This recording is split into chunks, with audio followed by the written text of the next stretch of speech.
À tous et bienvenue dans cette vidéo. Aujourd'hui on va parler des choux puisque là on est au mois de juillet, donc on va pouvoir commencer de faire nos cultures d'hiver, de faire nos semis d'hiver.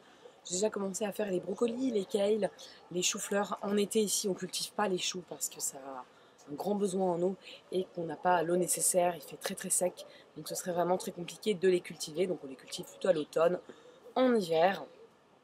Je vais vous montrer ce grand chou qui est resté là en fait depuis pas mal de temps.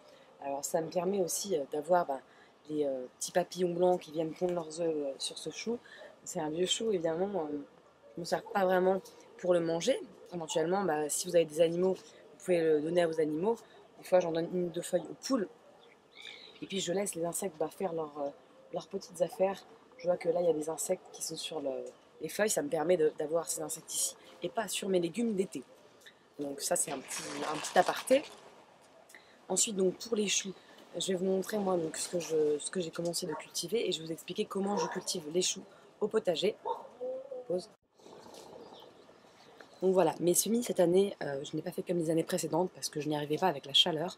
Donc je les ai mis dans ma petite piscine que je vous avais déjà montré, donc directement dans l'eau pour qu'ils aient en permanence de l'eau comme ça.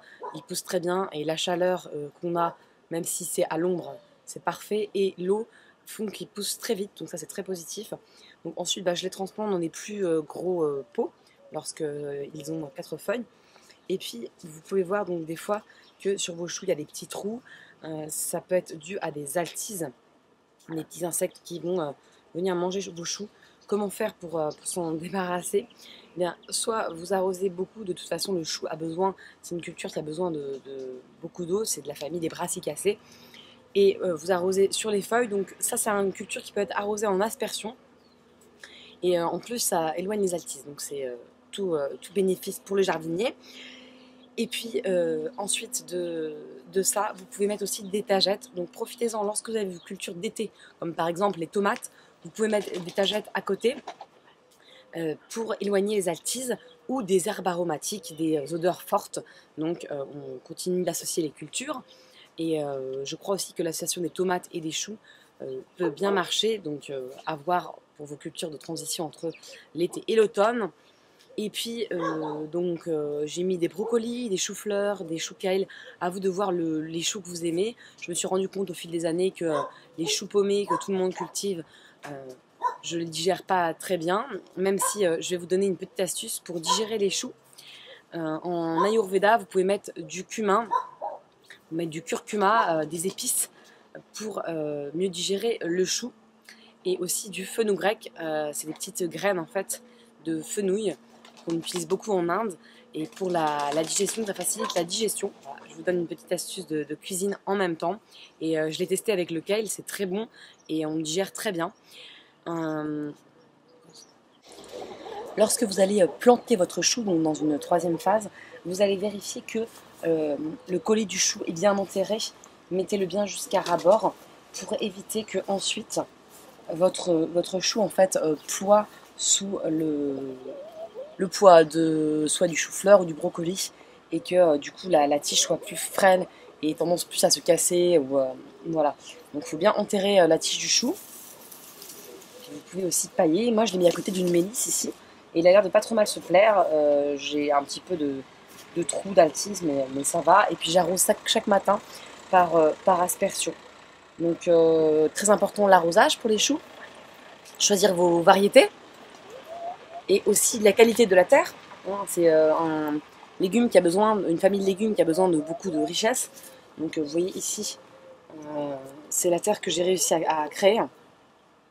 Donc elle est très noire, très fertile. J'ai mis du crottin de cheval, tout simplement, un peu de compost et j'ai ajouté de la corne, du sang. J'ai enrichi tout ça et puis ça me fait une terre comme ça, donc qui est très fertile, et en plus je la maintiens toujours humide. Vous pouvez bien sûr pailler afin de maintenir l'humidité dans le sol.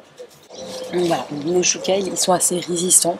Donc si vous voulez en mettre, j'ai essayé aussi des choux kale un peu violets. Il y a plusieurs variétés, vous pouvez aller voir sur Cocopelli notamment.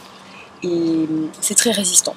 Donc ça peut durer même voire 1 an et monter complètement, et que vous puissiez récolter vos feuilles. Je trouve que c'est très agréable à manger. Vous pouvez même en faire des chips. Et puis c'est assez solide, hein. Vous voyez ces belles feuilles, elles sont presque pas mangées. Et en plus, je viens de me rendre compte qu'il y a un peu d'humidité dessus, malgré le temps qui est très chaud, 40 degrés. Donc on se rend compte que plus on met évidemment d'arbres, plus on met de plantes dans un jardin, et plus l'humidité va venir se déposer. Et donc c'est ce que je voulais vous dire aujourd'hui. Dites-moi si vous avez des astuces par rapport à vos plantations de choux, par rapport aux insectes notamment, parce que j'ai beaucoup de difficultés à les faire pousser moi. Je les achète dans le commerce jusqu'à cette année, et cette année j'ai décidé de faire tous mes plants. Donc j'ai vraiment fait tous mes plants, même si j'en ai un peu moins, même si j'ai des pertes. Donc on va voir comment ça évolue. Pour le moment c'est très bien parti. Donc dites-moi vous, vos cultures d'hiver, qu'est-ce que vous allez faire? On a commencé aussi les bed cards, de notre côté on aime beaucoup ça l'hiver. Donc voilà, je vous souhaite une belle semaine les jardiniers et bonne récolte. À bientôt.